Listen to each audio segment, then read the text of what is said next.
3 things you should not do when he no longer loves you. Love is a feeling that is not pretended and much less imposed.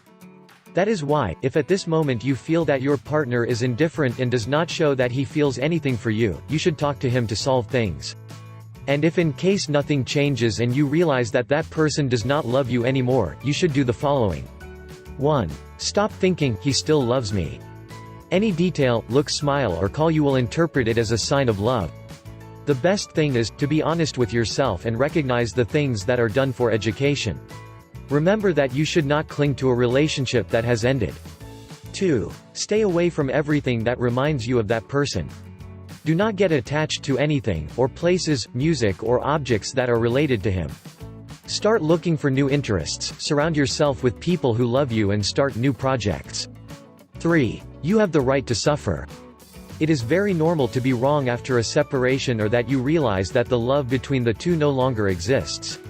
Therefore, do not be ashamed to cry, scream or do whatever it takes to express what you feel. You can suffer everything you want, but do not hurt your self-love. Source: https://peru.com. To learn more about 3 things you should not do when he no longer loves you, download my book free by clicking the book image on the right or the link in the description below, and please subscribe to this channel and share this video.